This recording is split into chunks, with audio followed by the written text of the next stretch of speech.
శ్రీశైలం దాడి ఘటనపై ఎమ్మెల్యే బుడ్డా రాజశేఖర్ రెడ్డి స్పందించారు. ఫారెస్ట్ అధికారులపై ఎవరూ దాడి చేయలేదని చెప్పారు. ఆయన వైసీపీ నేతలు నిజాలు తెలుసుకుని మాట్లాడాలని అన్నారు. మంత్రి పర్యటన నేపథ్యంలో శ్రీశైలం వెళ్లాల్సి వచ్చిందని వెల్లడించారు.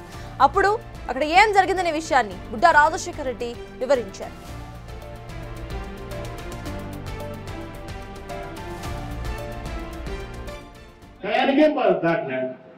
అక్కడికి పోయినా శిఖరం దగ్గర బండి ఆపినా, ఎందుకంటే అప్పుడు 10 గంటలైంది. నాకు ఎదురుగా బండ్లు వస్తున్నాయి, రాకూడదు. కొంతమంది వదులుతున్నారు, కొంతమంది వదలడంలో వాళ్ళు ఏదో చిన్న గలాట పెట్టుకున్నారు. నేను బండి ఆపి వాళ్ళని నడిచి ఎవరెవరు డ్యూటీలు ఉన్నారో ఫోటోలు తీసుకున్నాను. ఇది నేను చేసినదయ్యా. వాడిని మన పిల్లోడు, వాడు ఎవడైతే నేను కొట్టానని చెప్తారో వాడు మన పిల్లోడే. నాకు చేయి ఫ్రీగా తిరుగుతుంది. రారా సార్ వాడిని కొట్టాడు కీళ్ళు చూపిస్తాను.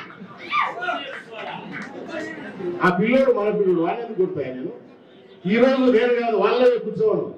ఎవరైతే ఆ ఇస్మాయిల్ అని పిల్లోడో మన పిల్లోడో కాదు, లేకపోతే వైఎస్ఆర్ పట్టాడో కనుక్కోవాలి. వాస్తవాలు తెలుసుకోకుండా అనవసరంగా మాట్లాడి దాని పెద్ద రాత్రంతా ఏమి కాదు. మనకు పార్టీలు కూడా 2 పార్టీలు క్షుణ్ణంగా, చంద్రబాబు నాయుడు గారు కానీ అటు పవన్ కళ్యాణ్ గారు కానీ విషయం ఏం జరిగింది అని క్షుణ్ణంగా తెలుసుకున్నారు కాబట్టి మనం ఏమన్నా.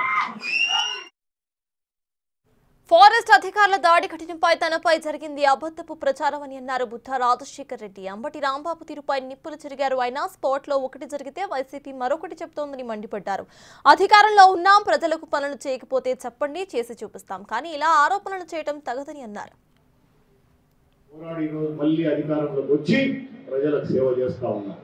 ఇవన్నీ కూడా వాళ్ళకి కనపడవు, వినపడవు. ఎక్కడో ఏదో జరిగితే అది కావాలి, అవునా? ఏదో జరిగితే అది మాత్రమే కావాలి. బుడ్డా రాజశేఖర్ రెడ్డి ఫారెస్ట్ డిపార్ట్మెంట్ లో కొట్టినాడు.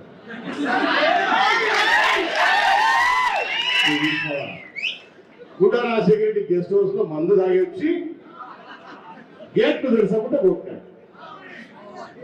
వీడు నాకు పెగ్గు కలుపుతున్నాడా?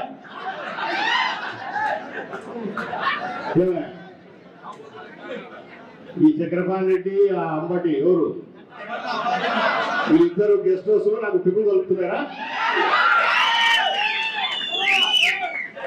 అంటే అప్పుడే కదా నేను గెస్ట్ హౌస్ లో, ఇప్పుడు నేను గెస్ట్ హౌస్ లో మందు తాగి వచ్చినానంటే వాళ్ళు నా పక్కన ఉంటేనే కదా, లేకపోతే ఎక్కడ వస్తుంది నేను గెస్ట్ హౌస్ లో వచ్చినట్టు? వీళ్ళిద్దరు ఒకైనా పెగ్గు కలపాలి, ఒకైనా సోడా నీళ్లు కలపాలి, అంతేనా? లేకపోతే నేను మంది అయినా ఎటు తెలుస్తుంది వాళ్ళకు? బుద్ధి జ్ఞానం లేకుండా ఏం జరిగింది అక్కడ, అసలు వాస్తవాలు ఏంటి, ఇవి తెలుసుకోకుండా వీళ్ళ తాటాకు చప్పులకు మనమే భయపడం లేదు. ప్రజలకు ఏం కావాలన్నా చూడండి అయ్యా. అధికారంలో ఉన్నాం, మేము ఏదైనా చేయకుంటే వేలెత్తి చూపండి, చేస్తాము. అది కానీ పనికిమాల విషయాల మీద ఫోకస్ పెట్టుకొని అక్కడ ఏం జరిగిందో నీకు తెలియదు, కనుక్కోవాలన్న జ్ఞానం లేదు నీకు.